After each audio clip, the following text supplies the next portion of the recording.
আসসালামু আলাইকুম ওয়া রাহমাতুল্লাহ।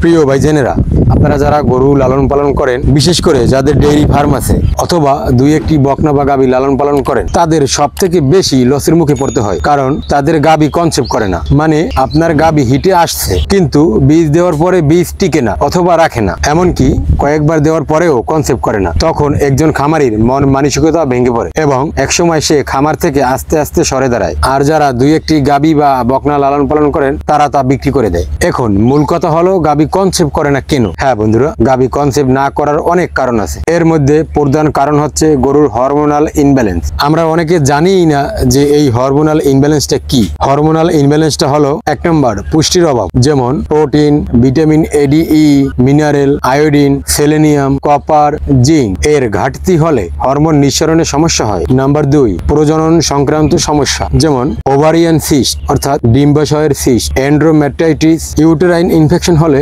হরমোনের স্বাভাবিক সাইকেল ভেঙে যায়। নাম্বার 3, স্ট্রেস ও পরিবেশগত কারণ, যেমন অতিরিক্ত গরম, ঠান্ডা, পরিবহন এবং খামারের অস্বাস্থ্যকর পরিবেশ গরুর কর্টিসল বাড়িয়ে প্রজনন হরমোনে প্রভাব ফেলে। নাম্বার 4, সংক্রমণ ও রোগ, যেমন ব্রুসেলোসিস, লেপ্টোস্পাইরোসিস, এফএমডি বা অন্য সংক্রমণ হরমোনাল সিস্টেমকে দুর্বল করে। নাম্বার 5, ঔষধ বা রাসায়নিকের প্রভাব, যেমন দীর্ঘদিন যাবত স্টেরয়েড অথবা অ্যান্টিবায়োটিক অথবা কীটনাশক ইত্যাদি ব্যবহারে এন্ডোক্রাইন সিস্টেমে সমস্যা দেখা দিতে পারে।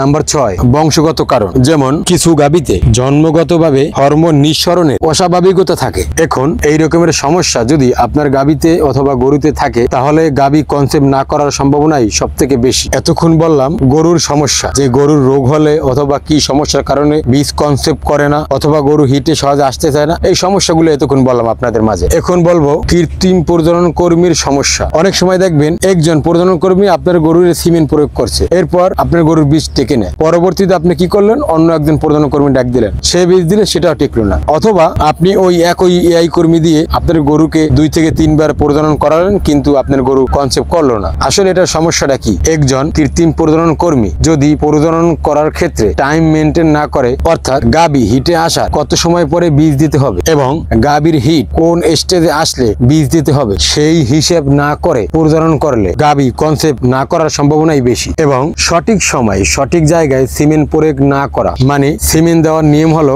গাভীর সার্ভিক্সের 3টা রিং থাকে, ওই রিং 3টা পার করে বডি অফ ইউটেরাসে সিমেন্টটা প্রয়োগ করা। যদি একজন দক্ষ এআই কর্মী হয়, তাহলে সে সিমেন্ট ভাগ করে অর্ধেক অর্ধেক করে 2 হর্নে ভাগ করে দিতে পারে। সেক্ষেত্রে কনসেপ্ট করার রেট সব থেকে বেশি থাকে। এখন এমনও কৃত্রিম প্রজনন কর্মী আছে যারা সার্ভিক্সের ঋণ পার করতে না পারলেও তারা সার্ভিক্সের ঋণের সামনে সিমেন্ট প্রয়োগ করে আসে। এখন এই সিমেন্ট দিয়ে আপনার গাভী কনসেপ্ট না করার সম্ভাবনাই বেশি। তাই আপনার উচিত হবে আপনার গাভী অথবা বকনা হিটে আসলে হুটহাট করে একজন কৃত্রিম প্রজনন কর্মী না ডেকে দেখে শুনে একজন দক্ষ কৃত্রিম প্রজনন কর্মী দিয়ে আপনার গাভীকে প্রজনন করান, তাহলে আপনার গাভীর বাচ্চা কনসেপ্ট করার সম্ভাবনা সব থেকে বেশি ইনশাআল্লাহ। এবং অনেক সময় সিমেন্টের কারণেও গাভী কনসেপ্ট করে না, যেমন যদি ভাঙ্গা সিমেন্ট অথবা নষ্ট সিমেন্ট দিয়ে প্রজনন করান, তাহলে গাভী কনসেপ্ট করবে না। অথবা অনেক সময় নাইট্রোজেন ক্যানের ভিতরে কতটুকু নাইট্রোজেন গ্যাসের মধ্যে সিমেন্ট স্টেরোটা ডুবিয়ে রাখতে হবে সেটা না রেখে এবং খেয়াল না করে সেই সিমেন্ট দিয়ে প্রজনন করানো হলে তখন গাভী কনসেপ্ট না করার সম্ভাবনাই বেশি থাকে। এজন্য আপনার উচিত হবে আপনার বাড়িতে যখন কোনো কৃত্রিম প্রজনন কর্মী আপনার গাভীকে প্রজনন করানোর জন্য আসবে, তখন দয়া করে তার ক্যানটি অবশ্যই আপনি দেখবেন যে সিমেন্টের স্টেরোগুলো নাইট্রোজেন ভিতরে ডুবানো আছে কিনা। যদি থাকে ভালো, যদি না থাকে তাহলে ওই সিমেন্ট দিয়ে আপনি কখনো আপনার গাভীকে প্রজনন করাবেন না। এবং আপনি তাকে বলবেন যে আপনার ক্যানের ভিতরে গ্যাস নাই কেন, তাই আপনাকে দিয়ে আমি গাভীকে প্রজনন করাবো না। ধন্যবাদ আপনাদের সকলকে এতক্ষণ পর্যন্ত সাজিদ ভেট কেয়ারের সাথে থাকার জন্য। আসসালামু আলাইকুম ওয়া রাহমাতুল্লাহ।